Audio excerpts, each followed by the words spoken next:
merupakan salah satu kota yang terbesar di Hijaz, di mana Taif juga terkenal dengan kesuburan dan kekayaan hasil tanamannya.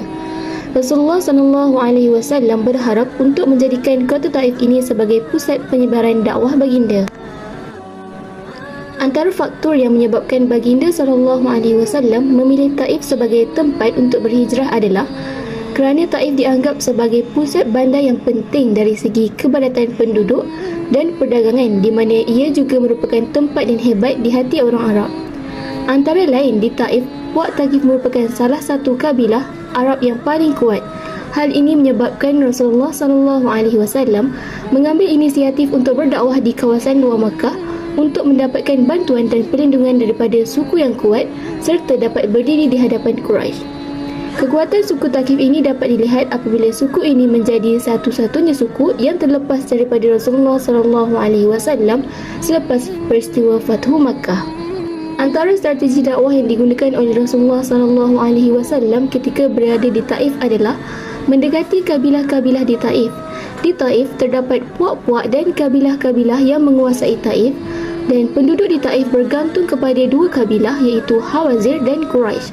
Pergantungan ini menyebabkan baginda perlu menyampaikan dakwah kepada kabilah-kabilah terlebih dahulu sebelum disampaikan kepada penduduk-penduduk di Taif.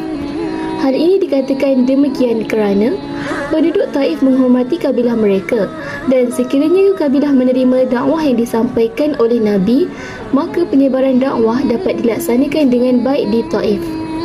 Justru setelah baginda meneliti akan hal ini, baginda membuat strategi untuk mendekati pembesar-pembesar di Taif, dan disebutkan baginda mendekati 3 tokoh, antaranya ialah Abdul Yalil bin Abdul Kalal yang mana merupakan pembesar di Taif ketika itu.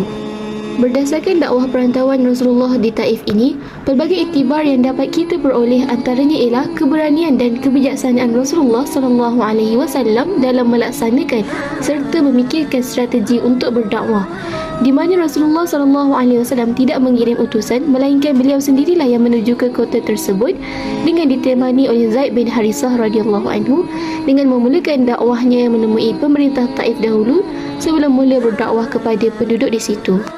Antara lain, tingginya kesabaran yang dimiliki oleh Rasulullah SAW, di mana baginda tidak mendoakan kemusnahan kepada pihak musuh, malah baginda terus berdakwah walaupun menerima tentangan yang hebat.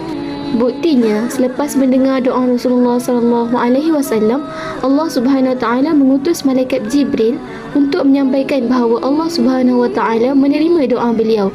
Bersama Jibril AS turut serta malaikat penjaga gunung yang berkata, "Wahai Muhammad, sesungguhnya Allah telah mendengar perkataan kaummu terhadapmu.